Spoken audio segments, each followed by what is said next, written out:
I got a couple questions for you. Are you a human with a driver's license? Do you have a daily commute? Is gas extremely expensive right now? Do you enjoy the thrill of an exhilarating drive down a back road, but can't justify a pricey sports car? If you answered yes to all of those questions, then I have a car for you. I'm talking about the Honda Fit. Yeah, this little egg-shaped economy car.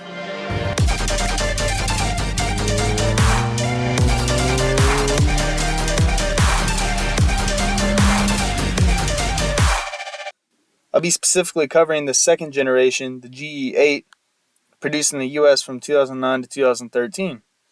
It's built on an extremely light and rigid chassis with a short wheelbase. It features a single cam L15 making just over 100 horsepower, either a 5-speed auto or a 5-speed manual, and disc brakes, only in the front. It also has VTEC, too bad you can't feel it. It's spacious inside, despite its size, no wonder they call it a Fit. It doesn't seem too exciting. I mean, it's a pretty basic commuter car that gets around 30 miles per gallon, and it's a front-wheel drive. So, why do so many track enthusiasts actually choose this car? I mean, it has its own class in grid life, the Sunday Cup, previously called Spec Fit. Well, let's hop in mine and see what it's all about, and why it might be a better option than the Miata. Alright, so now I'm on my way. I'm actually going from work to school, and this is actually my third attempt at making this segment of the video because I can't seem to pick up audio for crap. So we're in my 2012 Honda Fit base, and I can't even remember what all I was going to say. I've recorded this 3 times now, and like 20 minutes each time. But yeah, so we're going to go for a little drive and talk about what makes this car so freaking awesome and why I absolutely love it, and I can't, it never gets old. So, for starters, it's good on gas.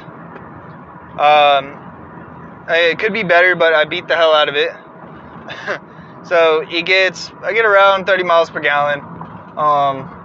I mean, if you're taking it easy, you could get more like 35.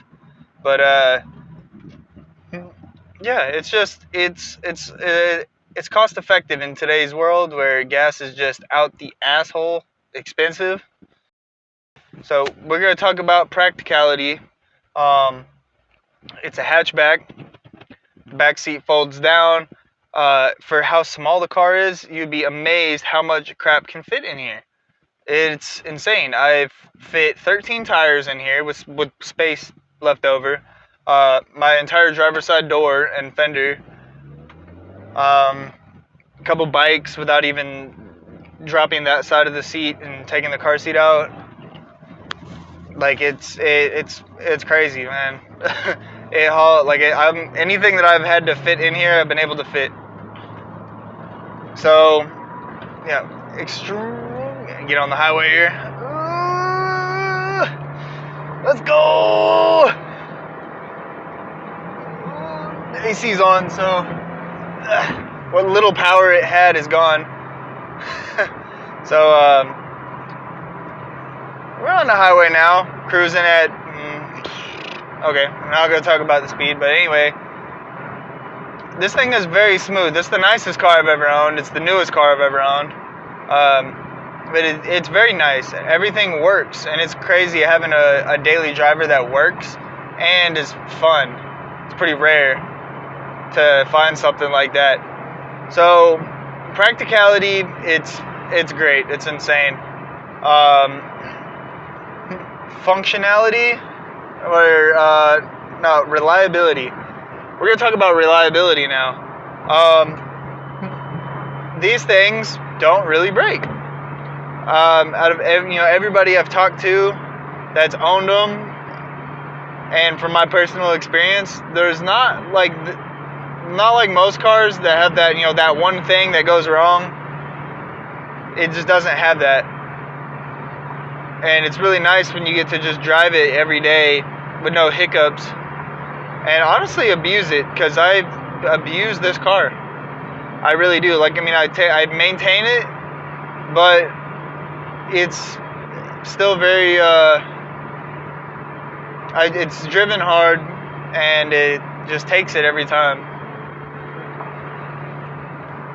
So, very reliable. If you're tracking these things, the only thing that some people say can happen, or has happened, is people break axles every now and then if they're on some sticky 200 treadwear tires. And that's still an easy fix, and they're not that expensive. So, very cost-effective car because it doesn't break. Now, the third thing I wanted to talk about is the performance, or the fun factor. So I'll get this out of the way right now. It's freaking slow. It's a slow car, and there's no way around it. It makes about 100 horsepower at the wheels. So being that it's a slow car, you can drive it pretty hard without without breaking too many laws. And it feels a lot faster than it really is, with being, it's just the way it is with small cars like this. You get that feeling of going fast without actually going that fast. If you're a true enthusiast that just really enjoys a nice drive and just having fun with your car, it doesn't matter how fast it actually is. Like, you're still having a blast, and that's what really matters. As far as getting into racing, this is honestly one of the cheapest ways to get into racing, because with how cheap they are and how light they are in consumables like tires and brakes and stuff like that, you get that stuff to set it up for the track, and it lasts you the whole season. It's not a good looking car. They're pretty freaking ugly, but it doesn't matter because it works, And so far I've been to one track day. I loaded everything up in here to go camping with the family for the weekend. We drove up there to Oklahoma, camped, drove all day on Sunday on track, packed everything back up, and drove home. There's not a lot that really goes into it. You don't have to trailer it to the track. You just kind of just drive there, man. I think that takes me to my last point. Being comfortable in a car, if it's something that you're driving in a performance aspect a lot. Having a fully built race car that you only get to drive once a month or so, you can go out there and get that seat time, but that's it. You're getting a little bit of seat time, and it's hard to get faster and get really good in a car that you're not super comfortable with because you haven't been in a lot. With this, I'm literally one with this car. I drive it every single day. I do back road runs every single day. I've driven this car like 12,000 miles since I got it back in November, and I know this car like the back of my hand. I have phenomenal car control with this vehicle because I know it so well. I'm getting seat time basically every day. So when it's time for a track day and time for me to, go out there and actually really drive, I'm comfortable in the car already. I don't have that warm-up period where I have to get comfortable with the car. I can just go and spend more time figuring out the track and the lines and, getting tips from these instructors and these guys that are a lot better than me, and being able to take those tips that they give me and apply them because I know how to handle my car.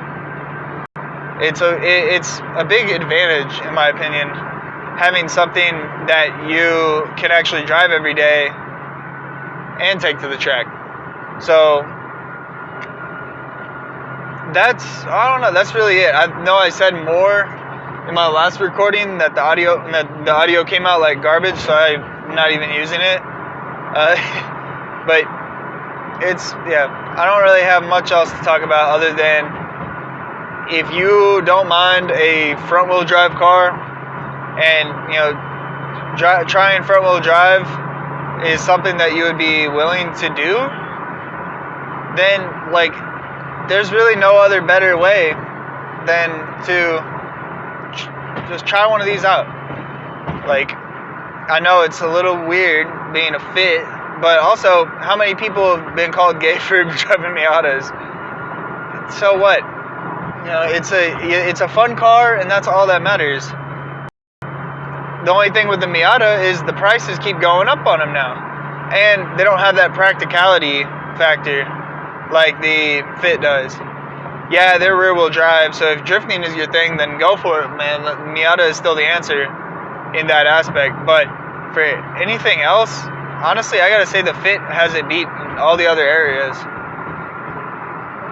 You get a much nicer, more reliable car for the same price now, and you can do way more with it. And I think for the family man that really enjoys a nice drive and enjoys a track day, this is the car for you. And on that note, I hope y'all like this new content that I'm trying out. I hope y'all even care about this, because I know not a lot of people even care about the Fit. They're only here for the y'all are just here for the 8.6. I know. But I will have more 8.6 content coming soon. Just need money so I can buy parts. So anyway, don't forget to like the video. Subscribe if you haven't, if you're new here. I'm going to be releasing a lot more cool stuff. Just stay tuned, man. And yeah, I hope y'all have a great day. And step outside of your comfort zone sometime and try something different. And get off my ass, homie. Anyway, see y'all later.